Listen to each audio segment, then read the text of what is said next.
এক মুসলমান অন্য মুসলমানের নাম বিকৃত করা হারাম, এটা আমরা জানি না। এই ব্যাপারেও আমরা দেখেছি যে আমরা যারা ইসলামের দাওয়াতের কথা বলি, কোরআন হাদিসের কথা বলি, তারাও দেখা যায় সোশ্যাল মিডিয়াতে, ফেসবুকে একদল মুসলমান অন্য দলে মুসলমানদেরকে নানা বাজে উক্তি দিয়ে ডাকাডাকি করে, বিকৃত নামে ডাকে, বিকৃত উপাধি দেয়, খারাপ কথা বলে, অমুকের দালাল তমুকের দালাল ইত্যাদি ধারণা করে কথা বলে। এই কাজগুলো হারাম, এগুলো আমরা কখনো করব না। আমরা যেন কেউ কাউকে নিয়ে বিদ্রুপ না করি, ব্যঙ্গ না করি, কেউ কাউকে যেন বাজে নামে না ডাকি, কেউ যেন কাউকে খোঁচাখুচি না করি, কেউ যেন কাউর নাম বিকৃত করে তাকে না ডাকি। ভাইরা আমার, এই আয়াতটি আমি শুরুতে তেলাওয়াত করেছি। আল্লাহ বলেছেন, ইয়া আইয়ুহাল্লাযীনা আমানু লা ইয়াসখার কওমুম মিন কওমিন আসা আন ইয়াকুনু খায়রাম মিনহুম। হে ঈমানদারেরা, হে মুসলমানেরা, তোমাদের কেউ যেন অন্য কারোর নাম ধরে অন্য কাউকে ব্যঙ্গ বিদ্রুপ ঠাট্টা না করে। আমরা একে অন্যকে নিয়ে ঠাট্টা করি কি করি না? বিদ্রুপ করার রোগ আমাদের মধ্যে আছে না নাই? ভাইরা আমার, জাগতিক বিষয় তো আছেই, এমনকি দুর্ভাগ্যজনক বাস্তবতা হলো ধর্মের নামে, ইসলামের নামে একদল মুসলমান অপর দল মুসলমানকে নিয়ে হাসি, ব্যঙ্গ, বিদ্রুপ, রাশাহাসি এবং নাম বিকৃত করা এবং খোঁচাখুচি করা, এই কাজগুলো আমাদের মধ্যে আছে না নাই? আমরা যারা ইসলামের খেদমত মনে করে আমার ভিন্ন মতের ভিন্ন দলের মুসলমানকে খোঁচাখুচি করি, আমরা যারা আল্লাহর খেদমত মনে করে, ইসলামের সেবা মনে করে, দাওয়াতের কাজ মনে করে, ইসলাম প্রচার মনে করে ভিন্ন মতের অন্য দলের মুসলমানকে নিয়ে ব্যঙ্গ বিদ্রুপ আর হাসাহাসি করি, তাদেরকে সোশ্যাল মিডিয়াতে, অনলাইনে, অফলাইনে তুচ্ছ-তাচ্ছিল্য করি, আল্লাহর শপথ করে বলছি, এটা ইসলামের সেবা নয়, এটা হলো প্রবৃত্তির পূজা, এটা হলো আপনার নফসের পূজা, এটা হলো আপনার প্রবৃত্তির গোলামি করা, এটা আল্লাহর গোলামি নয়, এটা ইসলামের খেদমত নয়, এটা ইসলামের 12টা বাজানো। ভাইরা আমার, কোন অবস্থাতে একজন মুসলমান অন্য মুসলমানকে নিয়ে ব্যঙ্গ বিদ্রুপ করতে পারে না। আমার মুসলমান ভাই যদি কোনো ভুল কথা বলে, ভুল কাজ করে, আমি যথাযথ নিয়মে তাকে সংশোধনের চেষ্টা করব, সমালোচনা করার দরকার হলে সেটাও করব, কিন্তু হাসাহাসি নয়, বিদ্রুপ নয়, ব্যঙ্গ করা নয়।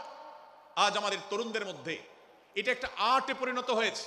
আপনারা রোস্টিং ভিডিওর কথা কম বেশি সবাই জেনে থাকবেন। রোস্টিং ভিডিওর কথা আপনারা জানেন কি জানেন না? ভাইরা আমার, রোস্টিং ভিডিও নামটা দেখেন, অর্থাৎ কাউকে রোস্ট করা। আমরা মুরগি রোস্ট করার কথা জানি, এখন মানুষ রোস্ট করার সিস্টেম শুরু হয়েছে। একজন মানুষের কোনো ভুল কিছু পেয়েছেন, অবশ্যই আপনি সমালোচনা করবেন। আপনি একজন মুসলমান হিসেবে জানতে হবে কারোর ভুলের সমালোচনার মূলনীতি আছে। মূলনীতি আছে না নেই? কোরআন এবং সুন্নাহর বাতানো যে প্রিন্সিপাল, সেটাকে লক্ষ্য করে, সেটাকে আমলে নিয়ে, সেটাকে ধরে ধরে যদি আপনি সমালোচনা না করেন, তাহলে আপনার এই সমালোচনা এটাই আপনাকে জাহান্নামে নেওয়ার কারণ হতে পারে। ভাইরা আমার, সূরা হুজরাতের এই আয়াত, অর্থাৎ 11 নম্বর আয়াত, এই আয়াত বলছে আমাদের জন্য কোন মুসলমানকে, কোন মানুষকে ব্যঙ্গ বিদ্রুপ করা হারাম। কোন মুসলমানকে ব্যঙ্গ বিদ্রুপ করা কি হারাম। অতএব আপনি রসিকতা করে যদি কারোর সাথে ব্যঙ্গ বিদ্রুপ করেন এবং সেটা যদি তার মনে কষ্ট হওয়ার কারণ হয়, তিনি যদি সমাজের মানুষের কাছে হেয় প্রতিপন্ন হন, তাহলে ইসলামী শরিয়ার দৃষ্টিকোণ থেকে সারা বিশ্বের সমস্ত আমাদের ঐক্যমতে সেটা হারাম। আমরা চুরি করা হারাম জানি, আমরা ডাকাতি করা হারাম জানি, আমরা মাদক সেবন করা হারাম জানি, আমরা নামাজ ত্যাগ করা হারাম জানি। এই সমস্ত হারাম থেকে আমরা অনেকেই বেঁচে থাকি, কিন্তু আমি আমার মুসলমান ভাইয়ের চরিত্র হনন করছি, শুধুমাত্র সাধারণ জীবনযাত্রার ক্ষেত্রে করছি তা নয়, এমনকি ধর্মের নামে, ইসলাম প্রচারের নামে, দাওয়াতের নামে আমরা আমাদের প্রতিপক্ষ মুসলমান ভাইকে নিয়ে অনেক সময় ব্যঙ্গ বিদ্রুপ করি, হাসাহাসি করি, তাকে ছোট করি, তাচ্ছিল্য করি, হেয় করি, তার সম্মানহানি করি। আমরা জানি না আমাদের প্রিয় নবী সাল্লাল্লাহু আলাইহি ওয়াসাল্লাম এর একটা হাদিস আমাদের সামনে রয়েছে, সহিহ মুসলিমে বর্ণিত হয়েছে। নবী করিম সাল্লাল্লাহু আলাইহি ওয়াসাল্লামের এই হাদিস আজ সবচেয়ে অসহায় হাদিস।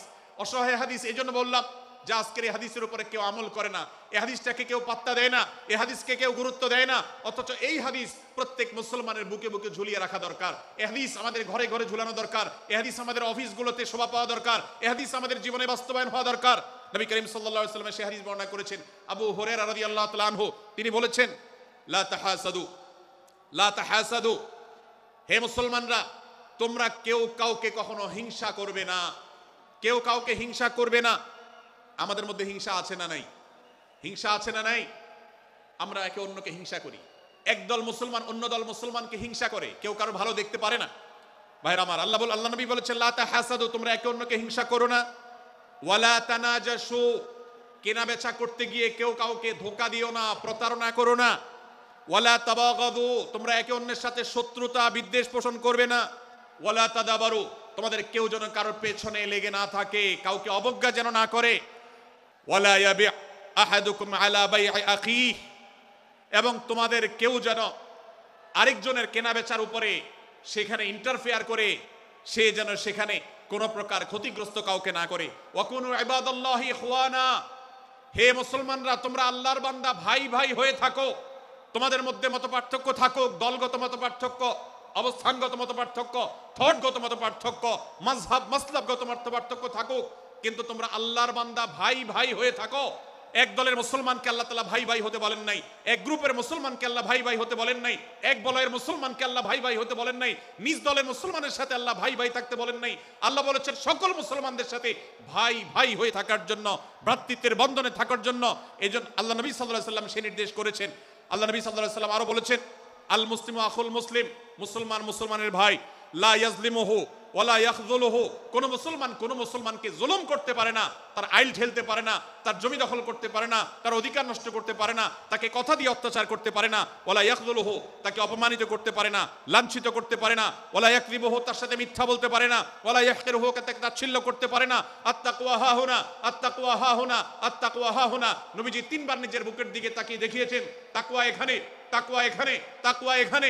আমাদের অন্তরকে ভালো করতে হবে, সমস্ত মুসলমানদের জন্য উদার হতে হবে, কলিজাকে বড় করতে হবে, মনটাকে ব্রড করতে হবে, প্রশস্ত করতে হবে, অন্য মুসলমানকে ভাই মনে করতে হবে।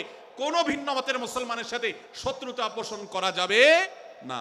ভাইরা আমার, অতএব এই হাদিসকে সামনে রেখে এই হাদিসের শেষ অংশে নবী সাল্লাল্লাহু আলাইহি সাল্লাম বলেছেন, আল মুসলিমু কুল্লুল মুসলিমি আলাল মুসলিমি হারামুন দমুহু ওয়া মালুহু ওয়া ইরদুহু। এক মুসলমানের জন্য অন্য মুসলমানের তিনটি জিনিসকে আল্লাহ তাআলা হারাম করে দিয়েছেন। কোন মুসলমানের রক্ত এটা প্রবাহিত করা, কাউকে হত্যা করা যেরকম হারাম, কোন মুসলমানের সম্পদ অন্যায়ভাবে আপনি ভোগ করবেন, দখল করবেন, মেরে দিবেন, এটা হারাম। ঠিক একইভাবে কোন মুসলমানের সম্মান নষ্ট করবেন, ইজ্জত নষ্ট করবেন, সম্ভ্রম নষ্ট করবেন, অপমান করবেন, এটাকে আল্লাহ তাআলা হারাম করেছেন। আল্লাহ তাআলা আমাদের সবাইকে অন্য মুসলমানদের ব্যাপারে এরকম দায়িত্বশীল ভূমিকা রাখার তৌফিক দান করুন, বলুন আমিন। ভাইরা আমার, সূরা হুজরাতের 4 নম্বর আয়াতের এই শিক্ষাকে ধারণ করে আমরা কারোর প্রতি বিজ্ঞ ব্যঙ্গাত্মক আচরণ করব না। অনেক মুসলমান আছেন অন্য মুসলমানদের নাম ধরে ধরে বিদ্রুপ ব্যঙ্গ করেন, নাম বিকৃত করেন।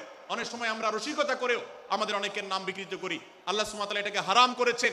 এমনকি নবী সাল্লাল্লাহু আলাইহি ওয়াসাল্লাম বলেছেন, লা তাকুল লিকাসিরিন ইয়া কাসিরু, কোন খাটো বা বেটে মানুষকে হে বেটে, হে খাটো এরকম বলে ডেকো না। নবী সাল্লাল্লাহু আলাইহি ওয়াসাল্লাম বলেছেন এভাবে ডাকলে তিনি অপমানিত হন। আল্লাহ তাকে এভাবে সৃষ্টি করেছেন। আমরা অনেক সময় দেখা যায় একে অন্যকে খোঁচা মারতে গিয়ে তার গায়ের রং কালো হলে, তিনি দেখতে আকারে ছোট হলে তাকে আমরা ব্যঙ্গ করি, বিদ্রুপ করি, তাকে আমরা তাচ্ছিল্য করি, তাকে আমরা অপমান করি, তাকে আমরা অপদস্থ করি।